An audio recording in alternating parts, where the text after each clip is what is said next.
अखंडमंडलाकारं व्याप्तं येन चराचरं तत्पदं दर्शितं येन तस्मै श्रीगुरुवे नमः। अज्ञानान्धस्य लोकस्य ज्ञानाञ्जनशलाकया चक्षुरुन्मीलितं येन तस्मै श्रीगुरुवे नमः। अध्यात्म विश्व विज्ञान यूट्यूब चैनल पर हम विश्वरूप दर्शन करने, सद्गुरु की युक्ति से जांच परख कर सत्य का अवलंबन करने, सत्य का साक्षात्कार करने चले हैं। आइए अब विश्वरूप दर्शन करें और उस दर्शन की पूर्व पीठिका और उस दर्शन कर जिस युक्ति से विश्वरूप परमात्मा का दर्शन होता है उसकी विधि, थ्योरी को हम जान लें। आद्यं यत्रक्षरं ब्रह्मत्रयी यस्मिन् प्रतिष्ठिता सगुह्योऽन्यस्त्रिविद्वेदो यस्तं वेद स वेदवित्। मनुस्मृति के 11वें अध्याय का 265वां श्लोक है ये। और इस श्लोक के स्पष्टीकरण में भगवान श्री कृष्ण जी कहने लगे कि द्वामीमो पुरुषो लोके क्षरश्चाक्षर एव च क्षरः सर्वाणि भूतानि कुटस्थोऽक्षर उच्यते। गीता का 15वें अध्याय का 16वां श्लोक। इस जगत में क्षर परिवर्तनशील और अक्षर अविनाशी, यह दो पुरुष हैं। सब चराचर अर्थात बदलने वाला जो जड़ भाव, उसे क्षर स्वरूप यह संज्ञा है। इसमें दिखना, आभास होना अर्थात बदलता हुआ दिखना इत्यादि सब प्रकार अंतर्भूत है। और दूसरा कुटस्थ है अर्थात क्षर पुरुष में एक रस ठोस भरा हुआ स्थिर चैतन्य है, उसे अक्षर पुरुष कहते हैं। उत्तमः पुरुषस्त्वन्यः परमात्मेत्युदार्हतः यो लोकत्रयमाविश्य विभर्त व्यय ईश्वरः। गीता 15वें अध्याय का 17वां श्लोक।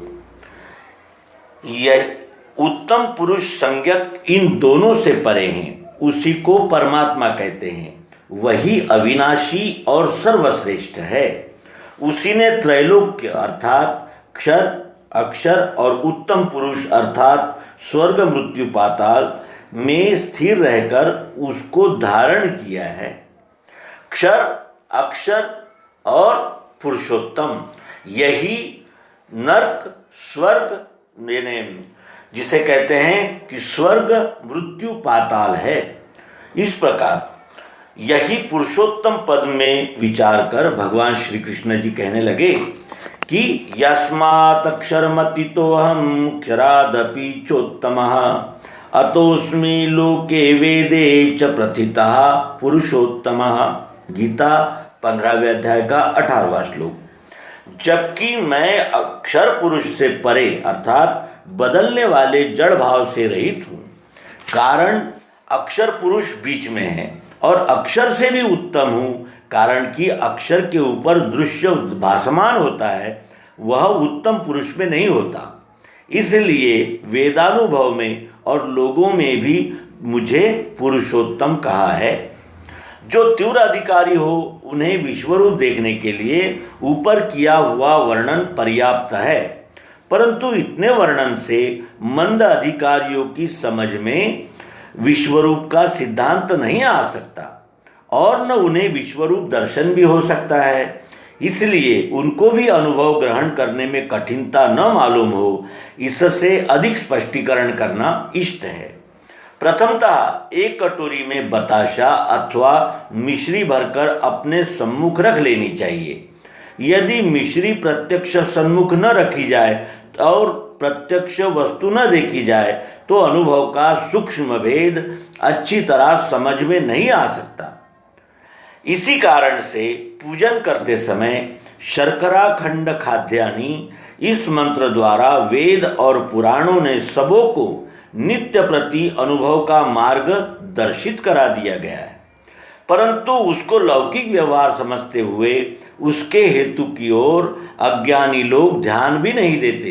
कारण एवं परंपरा प्राप्तमिमं राजर्षयो विदुः स काले नेह महता योगो नष्टः परंतप। गीता के चौथे अध्याय का दूसरा श्लोक। इस ईश्वरी नियम का उल्लंघन कैसे हो? शर्करा खंड खाद्यानि यह मंत्र कहकर भगवान को भोग समर्पण करके अनंतर दिव्य दृष्टि को ग्रहण करना। वह इस प्रकार है। स्थूल दृष्टि से दिखने वाला बताशों का जो दृश्य स्वरूप है वह अक्षर पुरुष जानना। इसमें तृण से ब्रह्मा तक दृश्य वस्तु मात्र के समान 5 तत्वों के शब्द, स्पर्श, रूप, रस व गंध, यह 5 भौतिक गुण और सत्व, रज व तम, यह 3 प्रकृति गुण भी है। अपने पंच ज्ञानेंद्रिय रूप नेत्रों को जो वस्तुएं प्रत्यक्ष गोचर हो रही है उन सब में इसी का योग प्रयोग करके उसे ध्यान में दृढ़ रखना। यह सभी भाव परिवर्तनशील, चल अथवा बदलने वाले हैं। इसी को अपरा प्रकृति कहते हैं। कारण यदृष्टम तन्नष्टम, यह वेद वाक्य इसको प्रमाणभूत है। अब शक्कर के इस भासमान होने वाले दृश्य स्वरूप में गुप्त भाव से रहने वाली जो मिठास, जिसे स्थिर चैतन्य कहते हैं, वही अक्षर पुरुष है।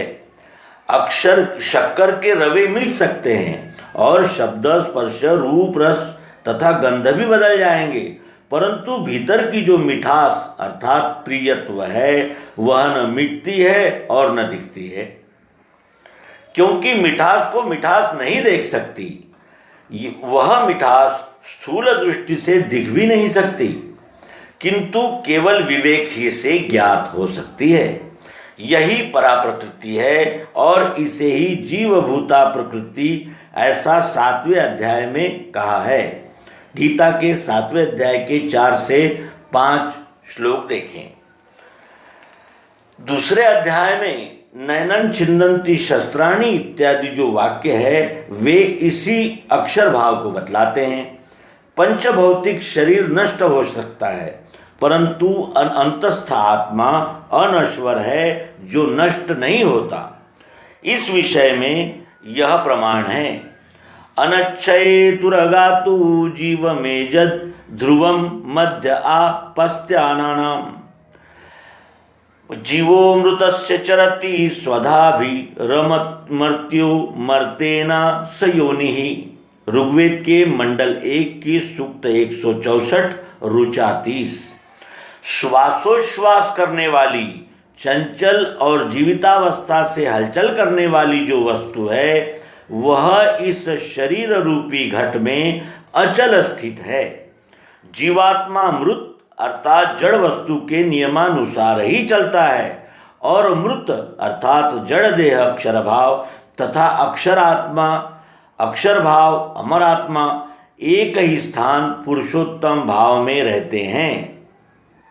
गीता में भी इसी तरह वर्णन करते हुए यह स्पष्टोक्ति के साथ कहा गया है कि समम सर्वेषु भूतेषु तिष्ठन्तं परमेश्वरम विनश्यस्त्वं विनश्यन्तं यः पश्यति स पश्यति।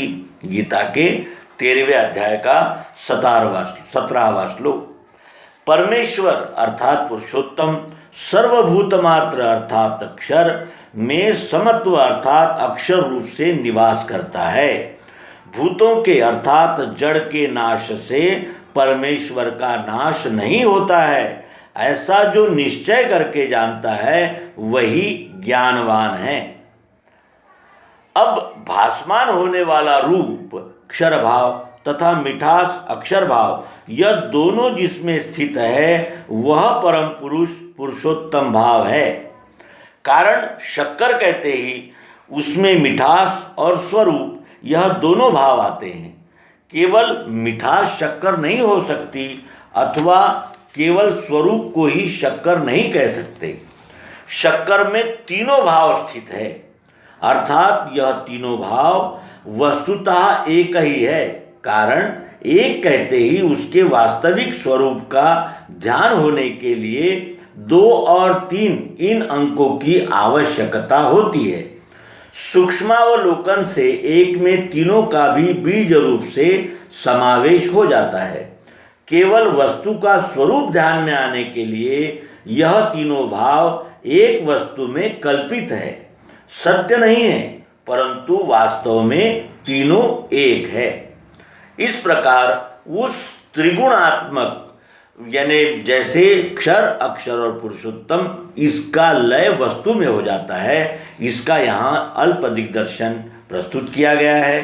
अगले अंक में हम इसी विषय को विस्तार पूर्वक वेदों ने किस तरह प्रस्तुत किया है ये आपके समक्ष सादर प्रस्तुत करेंगे और आप सभी से प्रेम, सहयोग, आशीर्वाद की अपेक्षा करते हैं, जो आप शेयर और कमेंट और सब्सक्राइब कर सहयोग करें। धन्यवाद। नर्मदे।